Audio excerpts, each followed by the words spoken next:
Alô, galerinha do Mundo Biologia, aqui é o Professor Guerra e hoje nós vamos falar sobre as relações ecológicas. Toca a vinheta.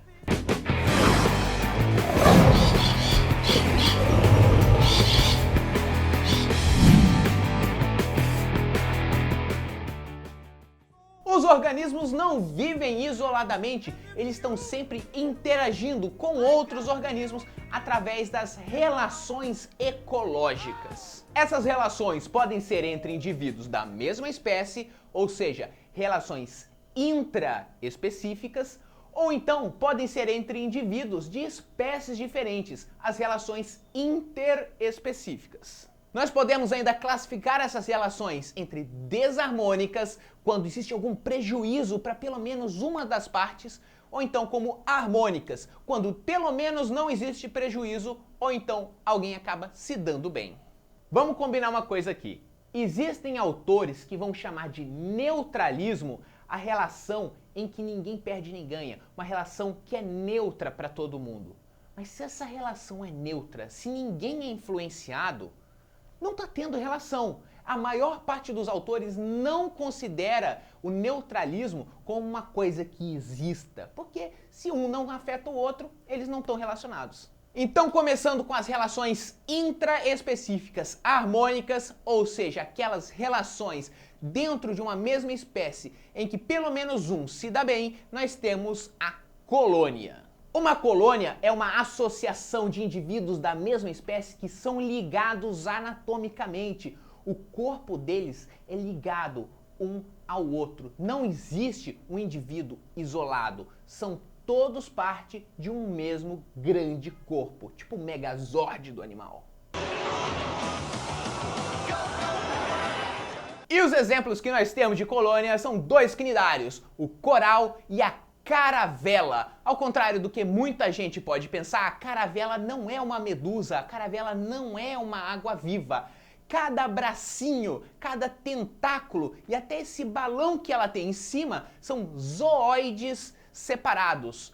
Cada zooide é um animalzinho dessa colônia. O outro tipo de relação intraespecífica harmônica que nós temos é a sociedade. Quando eu falo em sociedade, eu não estou falando da sociedade humana, da sociedade explicada lá nas ciências humanas, explicada pelo Giba, explicada pelo Beethoven. Eu estou falando de sociedades de insetos, principalmente formigas, abelhas e vespas. As sociedades verdadeiras do ponto de vista biológico são aquelas em que a espécie possui castas bem definidas, uma casta reprodutora e uma casta trabalhadora. Um indivíduo que é anatomicamente diferente, próprio para a reprodução e outro para o trabalho. De novo, não é casta de humanos, não é casta como a gente tem na Índia. Porque na Índia você não tem uma pessoa que é anatomicamente diferente de outra, pronta para fazer um trabalho que a outra não pode fazer. As sociedades verdadeiras, as eusociedades, como a gente vê nas formigas, por exemplo, consistem numa rainha, a única fêmea reprodutora, e as trabalhadoras, a classe trabalhadora que só pode trabalhar. Existem alguns poucos machos que só servem para reproduzir e só são produzidos na época para reprodução. No resto do tempo, não existe macho na sociedade de formigas. As sociedades, num termo mais amplo e mais frouxo, aquelas de cooperação, existem em seres humanos, em elefantes, em leões, tá? Não são as sociedades verdadeiras no sentido de biologia. São mais cooperações entre indivíduos. Mas como nem tudo são flores, existem duas relações intraespecíficas desarmônicas que a gente precisa saber. A primeira delas é a competição, da qual você está fazendo parte nesse momento.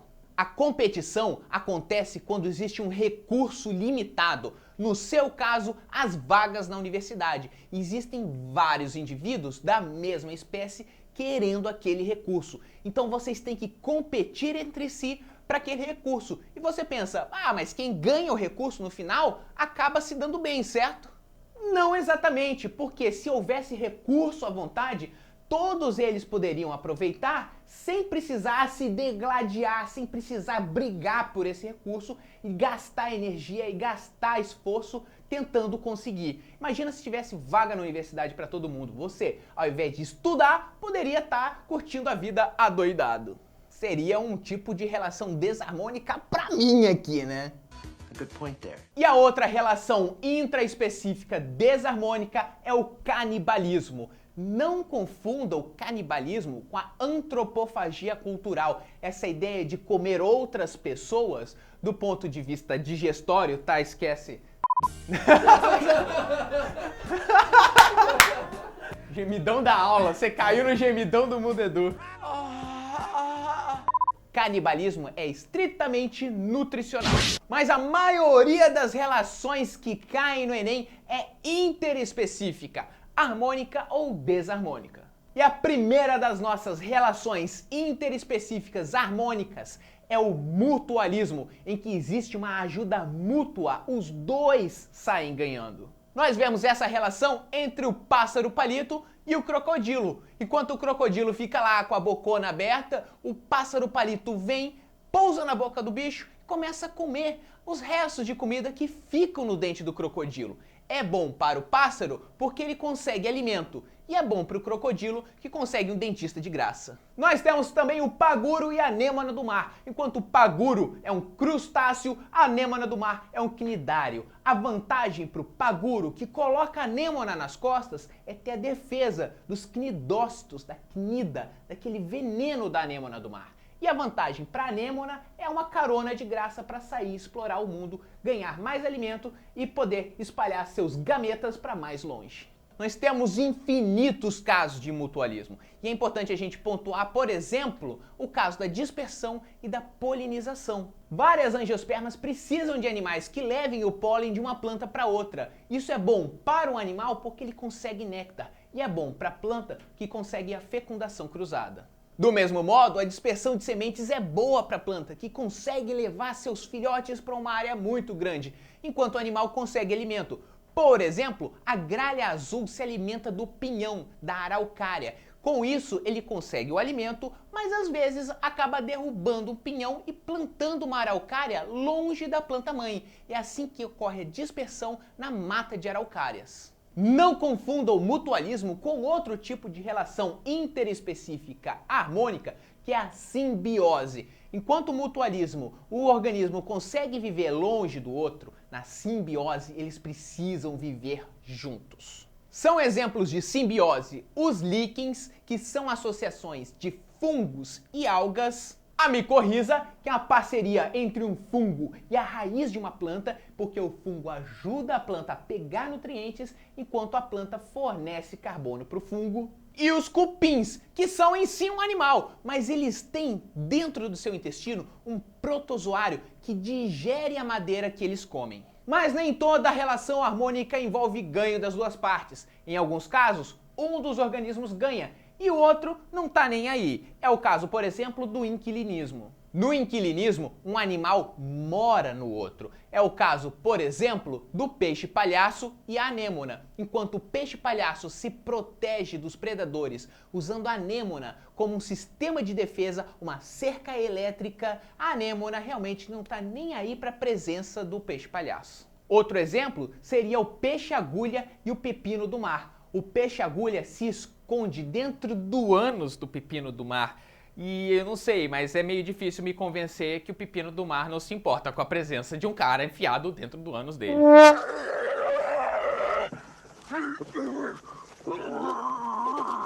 Um tipo especial de inquilinismo é o epifitismo. Epi significa acima e fitos é planta. Isso significa que uma planta mora em cima da outra.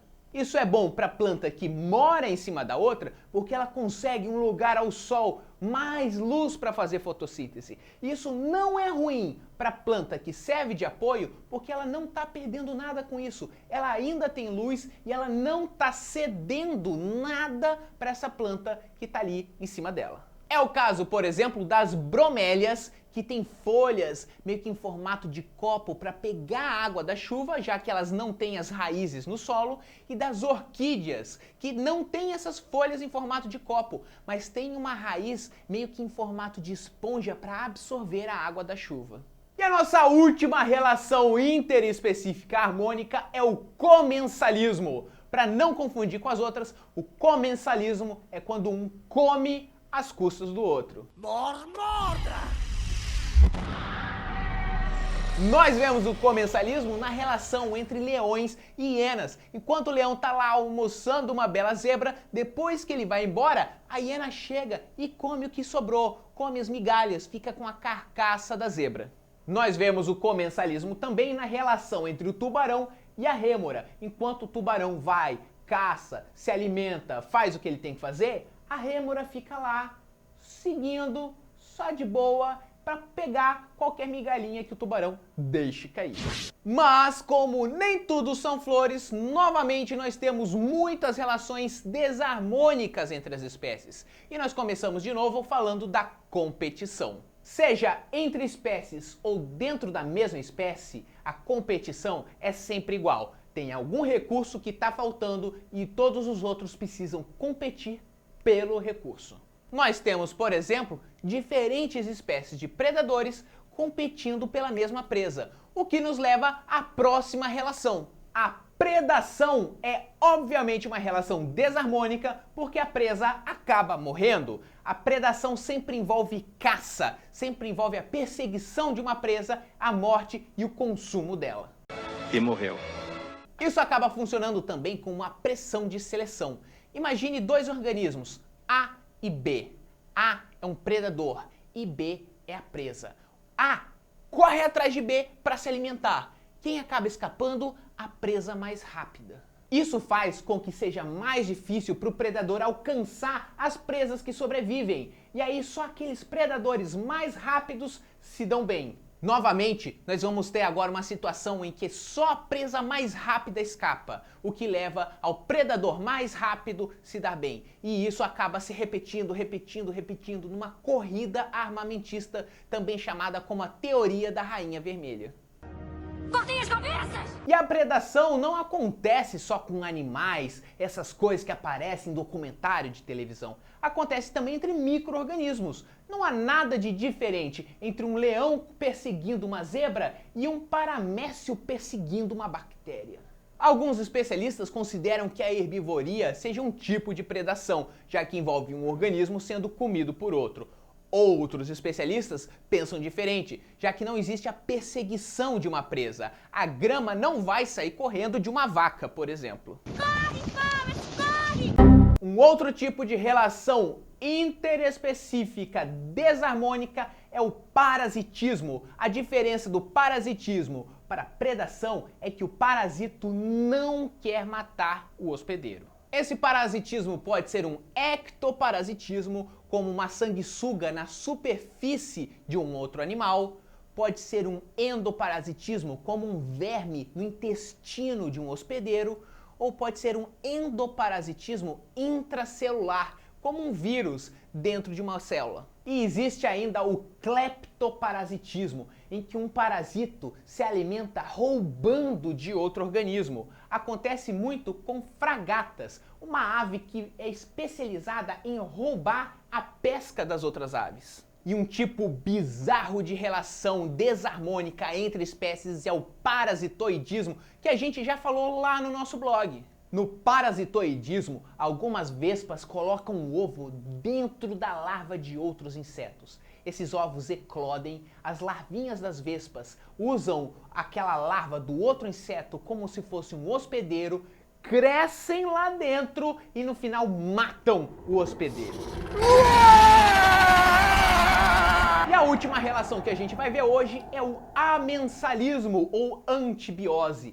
Isso acontece quando um organismo produz substâncias que inibem o crescimento de outros organismos em volta dele, como se fosse um organismo antissocial que afasta os outros. A antibiose é como se fosse a filha da competição. Ao invés dos dois organismos estarem ali se degladiando, competindo na cara um do outro, um dos organismos produz uma substância que simplesmente inibe o crescimento dos outros à volta dele, para que ele tenha todo aquele espaço só para si, todos aqueles recursos só para ele. É o caso, por exemplo, do Penicillium, um fungo que produz a penicilina e inibe as bactérias de chegar muito perto e competir pelos recursos que ele quer. Os seres humanos, tendo descoberto esse recurso natural do fungo, passaram a usar isso em seu próprio proveito para eliminar as bactérias que causam doenças. O amensalismo também acontece com certas espécies invasoras de pinheiros, que foram trazidas para o Brasil para extração de madeira e produção de papel.